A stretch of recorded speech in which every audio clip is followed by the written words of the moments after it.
I mean, I think this is, it feels to me listening to the presentations that when you start looking at job creation as a sort of central preoccupation of or employment creation perhaps more broadly as a sort of central objective of development policy, we're kind of talking about the same things as we normally talk about, but we're reconfiguring them in a slightly different way. So that, for example, you know, on Sarah's presentation, I think when you start to think about social policy as a more coordinated sort of welfare state type approach that will, you know, more systematically contribute to improving productive resources, producing labour, as you say, through supporting the care economy, overcoming some of the sort of risks that people face in trying to move between jobs and things. If you start to think about your social policy as something which supports people to work in all those different dimensions, it's not so different. You're not talking, so, you know, you're still talking about health, about education, about social protection, but you're forced to sort of think about them together in a slightly more coordinated way and understand perhaps a little bit better how and at what point these different things actually feed into people's lives and are used by people for different purposes at different points in their lives.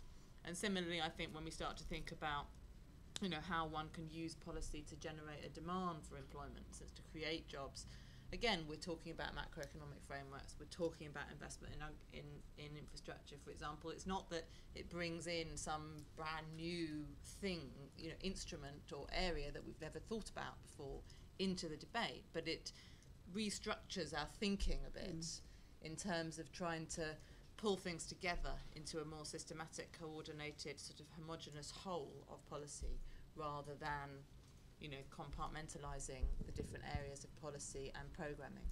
So I think potentially seeing development through an employment lens, or as one of the key sort of outcomes that we're looking for from development policy, aid policy, and so on, is actually potentially quite helpful in terms of putting people at the centre of what you're thinking about and seeing much more the connections between things and the way that different policies interact.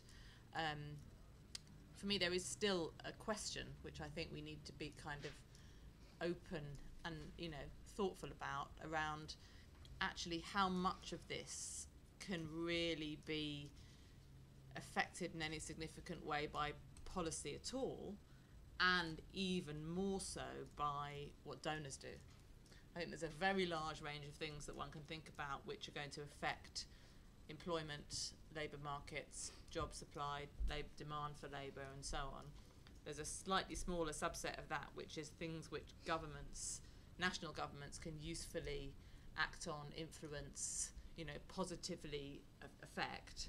And there's an even smaller range of things which donors in the sort of international community can act on, positively influence.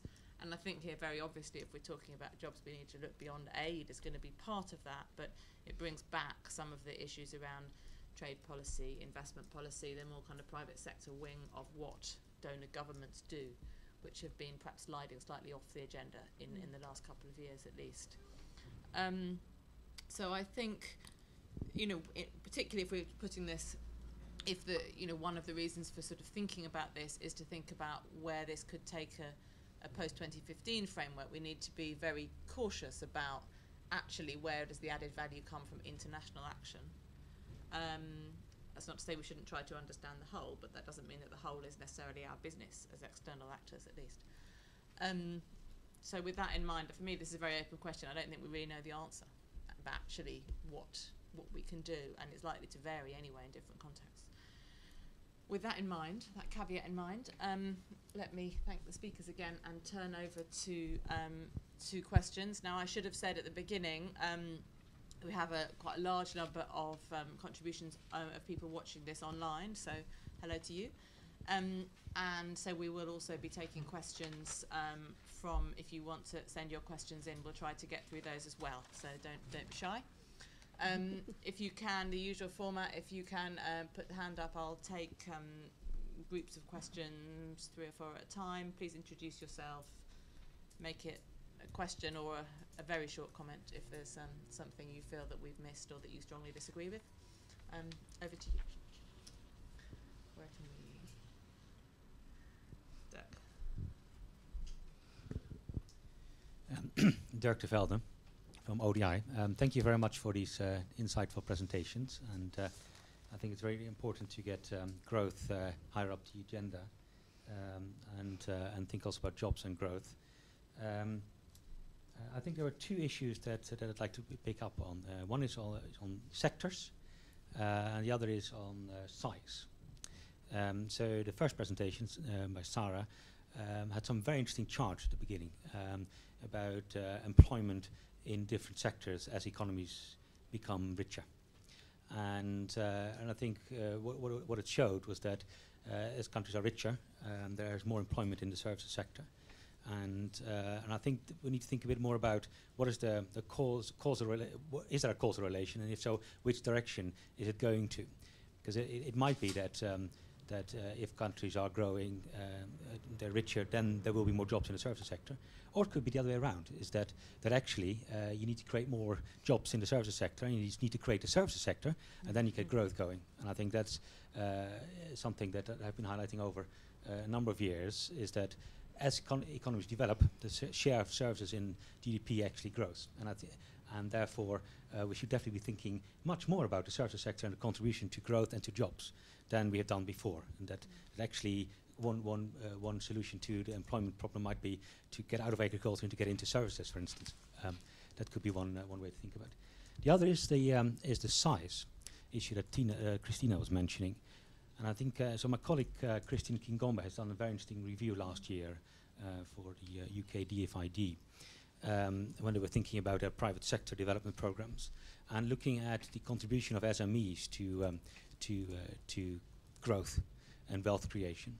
And I think my reading of the evidence is that actually size is not a determining factor here. It's both large firms and small firms are equally good for growth. And maybe there was an issue about micro firms, that there was a problem with that.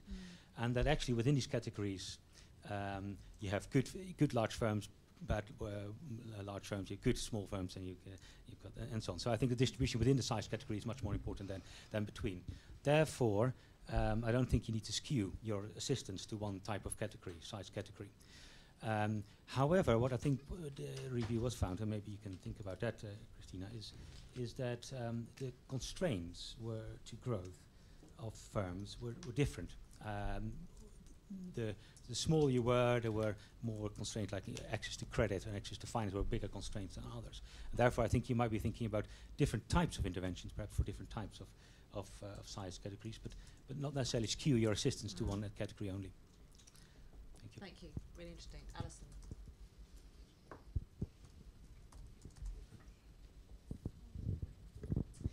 Alison Evans, ODI. Thanks both, I should say, three of you.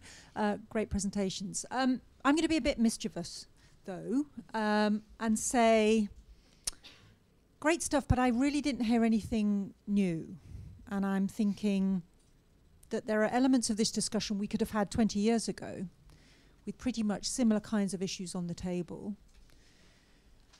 And I'm struggling to see where we go from here, in a sense, because we've been discussing a number of issues around, there were phrases in the past around jobless growth and around the need for structural change and patterns of growth. This isn't new stuff. We've been in this territory before.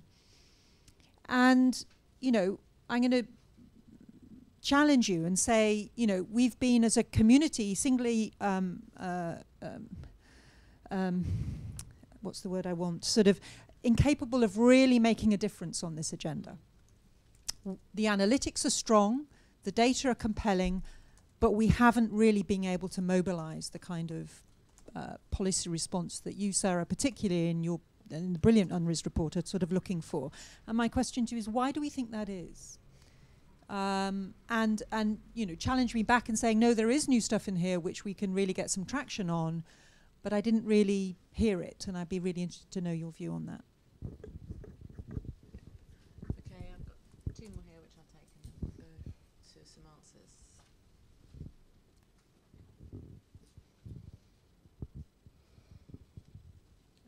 Thank you. Sheila Page, also ODI. Following up on Alison's question, one of the things I noticed, not on that chart, but on several of the others, was that they stopped in 98. And one of the first things Naila said was a whole series of propositions about poverty and failure to reduce inequality, at least if we exclude China and India. Now, excluding China and India is excluding an awful lot of the developing country population. And I think that, in fact, if you didn't exclude them, and if you did include your data for the last 10 years, you would see a reduction in world inequality because, precisely, of China, a little bit less so, but India has worked in the same direction. So that I didn't hear any lessons from the very different pattern of growth which we've seen in China from the countries which you were talking about. And yet somehow China has managed to do, yes, 2002, well, who cares about 2002? I mean, what has happened, what has China done right, or is it that it has, what has it done wrong, but in spite of it, what has happened? But unless we tackle the lessons or failure to get lessons from China, I don't think that the debate has really moved forward in the last 10 years. Hello, I'm Stephen Biggs, University of East Anglia. I would like to just take up some of the points about technology and a debate of the 70s about choice of technique in national planning. And I think we have a real risk of having thrown the baby out with the bathwater, where central to development debates of the 60s and 70s was employment as important as growth, or you never talked of one without the other. And recently I've looked at experiences of agricultural and rural mechanization in South Asia, and the case of Bangladesh, which Naila has mentioned, you've had phenomenal mechanization of agriculture. It's probably the most mechanized agricultural economy of South Asia and highly efficient.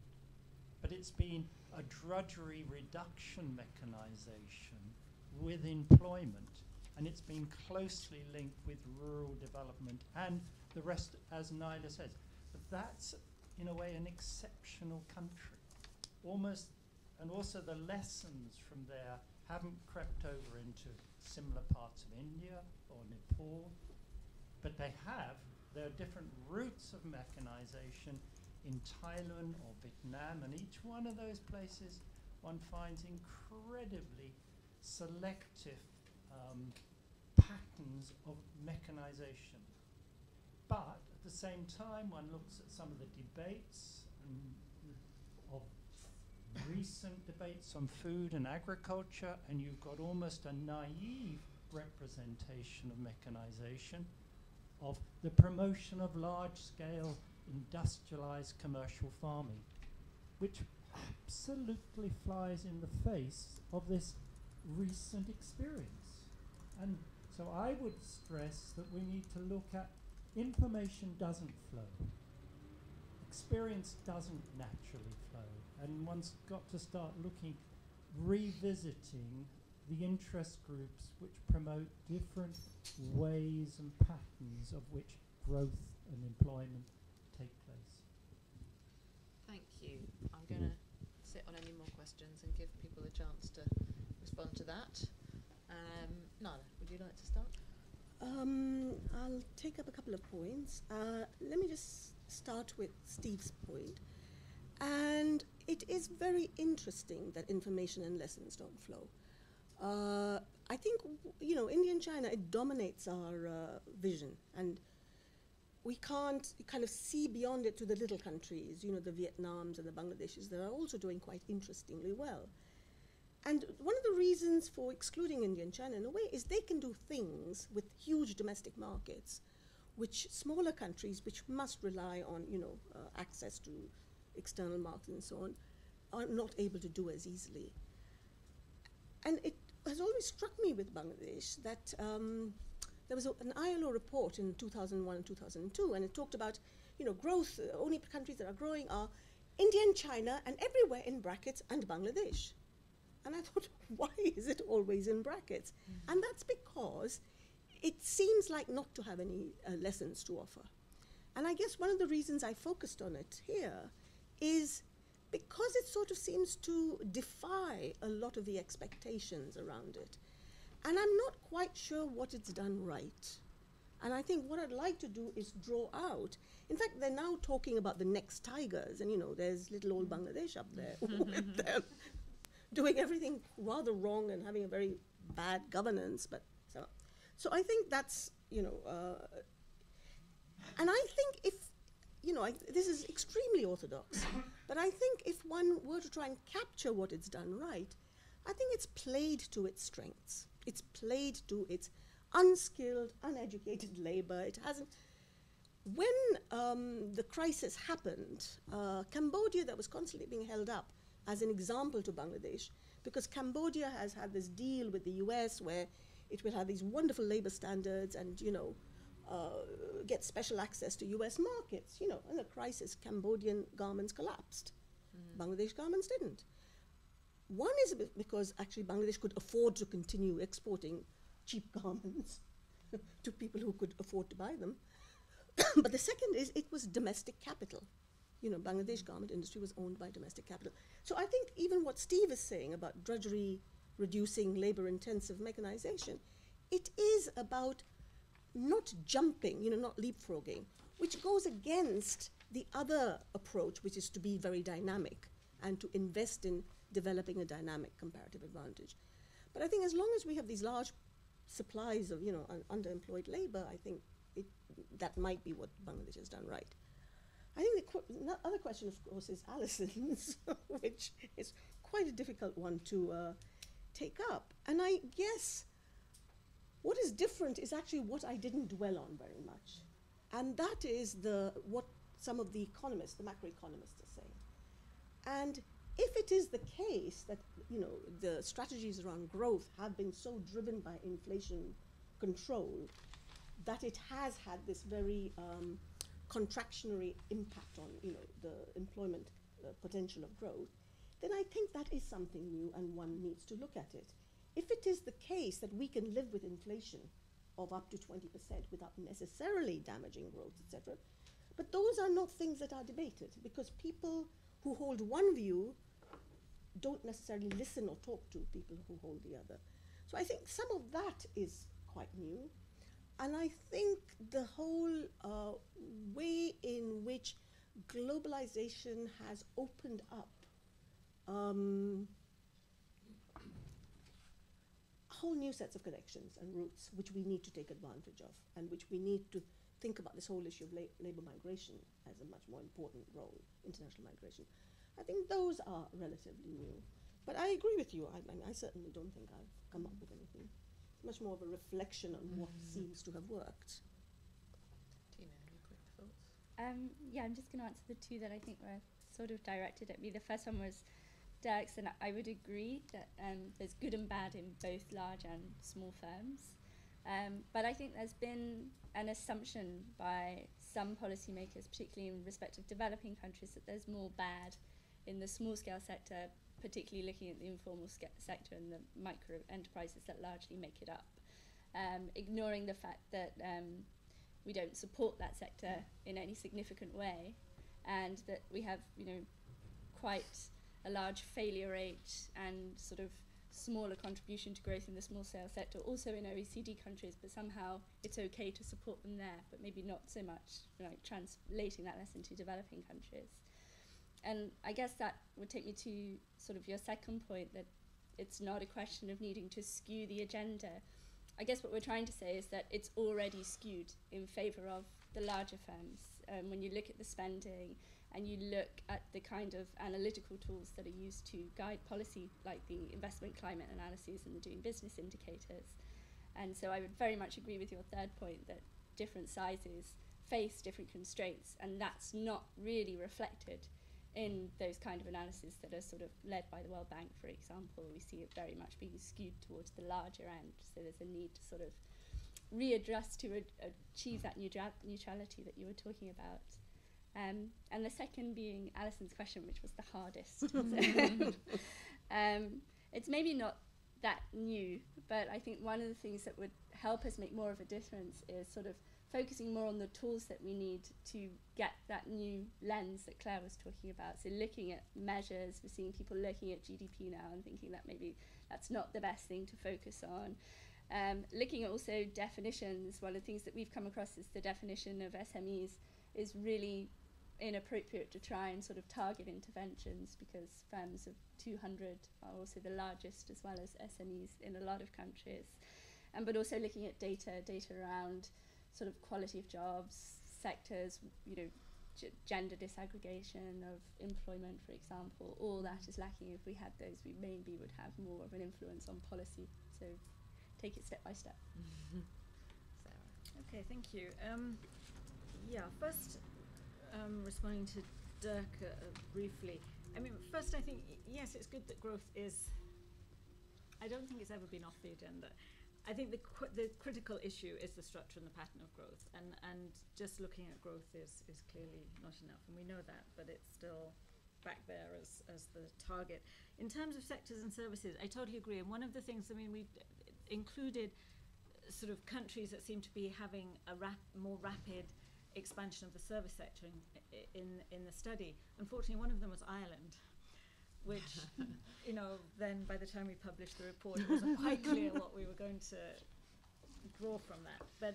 But I think the question is there. What you see with service, what the key point of those graphs, I think, is that manufacturing industry is clearly not creating, in proportionate terms, the kind of jobs that were being created. Then the issue for services very much becomes, it's much harder to organize. There's a lot of politics around the kind of mechanisms for improving the quality of jobs and returns to labor that can happen more easily in the kind of manufacturing versus that tend not to happen in services. So I think that then you get into a sort of quality of labor. So you've got the very high-end services, and I totally agree, if you can invest in, you know, potentially it's something to really look at as a jobs agenda. But there are also the sort of informalization is also very much around a story of services. So I think that's still a big agenda out there. And I think then it links to the question of what really does drive informalization processes that have been talked about a little bit. In terms of, before I come to Alison's question, in terms of what we learned from China, which I think actually is largely linked to Nyla's point, that these are big economies, so that most of the framework for the macroeconomic frameworks and the kinds of policies that flow from them in the last 30 years are about small open economies in a globalized era. China doesn't fit that model. It has been able to, it's very open in terms of exports, but it's very closed in a lot of other ways, and in terms of the domestic policies and the space for strategic investments in infrastructure, facilitating or limiting mobility, a whole load of sections. I think what is going to be very interesting now for the jobs agenda is, you know, part of the argument, of course, is that with China's liberalization and the Soviet Union collapsing, the global job market, the labor supply increased dramatically. Now, a lot of the manufacturing jobs moved to China. China is now moving up the value chain, and a lot of those export production factory jobs are going to move elsewhere, where there will be a much larger share proportionally of employment in smaller countries. So I think there's an interesting question there about what does actually happen to manufacturing employment in smaller countries once China moves out. And again, how quickly that's going to happen, I think there's lots of questions there, but that's an issue. And then the other issue about China is going to be how, again, a big economy can affect and will affect other inequality globally, the production and jobs and pattern of development in countries in which whether it's grabbing land or investing in mining or whatever, you know, but it's having a big impact in Southeast Asia and Africa. So I think that will change the jobs and development strategies in those countries. So what's new in all of this? I think to some extent we are reviewing and revising and trying to bring back things that I think we knew 30 and 40 years ago and putting them back onto a policy agenda after a period in which, you know, whatever our analytics and our data and our, you know, frameworks were, employment has not been on the policy agenda in terms of national policies. It's been getting the macroeconomics right with employment, getting the investment climate right, investing to some extent in labour supply, in human capital, etc., and then assuming that the supply and demand will somehow create the jobs. And that's been the dominant framework in you know, a lot of countries that have been either you know, linked very closely to whether through structural adjustment or IMF conditionalities, etc. So I think one of the things that we have the space to do now, following the crisis and following new the Global Jobs Pact, the IMF and ILO talking to each other finally, is actually to put employment and say that it needs to be a policy target, a national policy target. And again, if I come back to China, China has been very explicit in that. Its 8% growth target was not about an 8% growth. It was about what kind of level of growth do we need to employ the labor force that we think is coming into the market. And if you look at China's social policies in response to crisis, there's a huge amount which was about job protection. Protecting enterprises in order to protect jobs and protecting jobs. So I think these are the kind of things that you can say is how do we really make sure that jobs are central to a policy agenda and not just an outcome of another set of macroeconomic or other kind of policies. And I think the other thing that I would say from our report, again, I'm not saying it's new, but bringing in a historical experience that compares how really did successful outcomes happen over a period of time in countries like the Nordic countries, which went from very poor to very well-developed countries over a short period of time, like the East Asian economies where you have a similar trajectory. And what is the combination of policies? And what you see is very much this link between either strategic, industrial, or other kind of investments that are productive, and a set of social policies broadly defined, which are including, you know, infrastructure, education, things that enable redistribution, etc.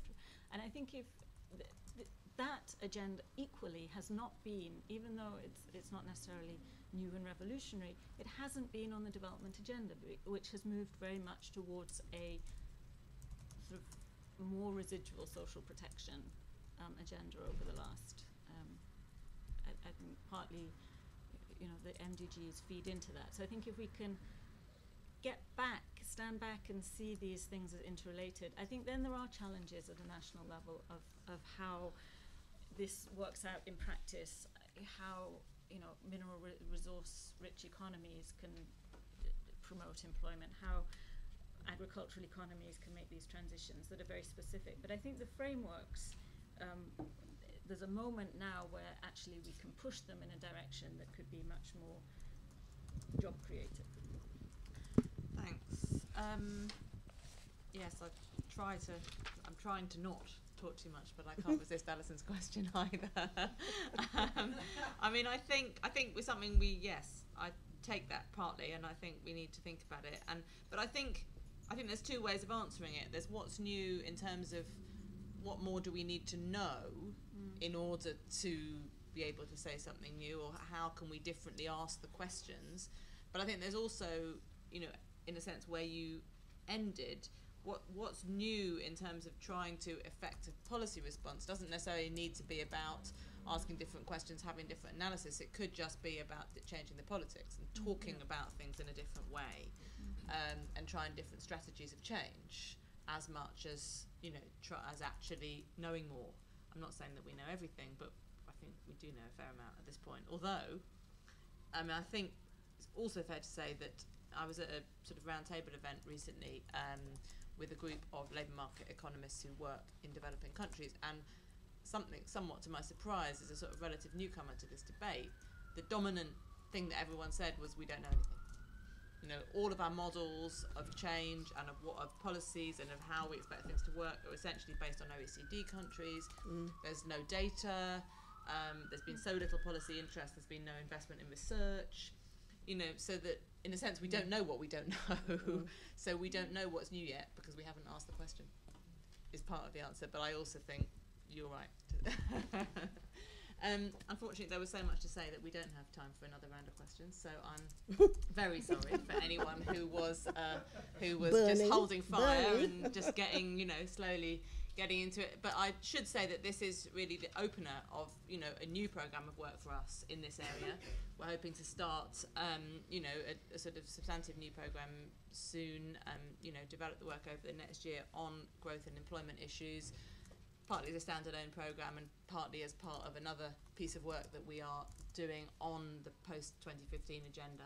So I think for any of you who are going away feeling slightly disappointed, there will be plenty of chance to engage with these issues through ODI and, you know, through all of these people on the panel in the future. So we can just thank the panellists very much. And thank you for coming and have a good afternoon.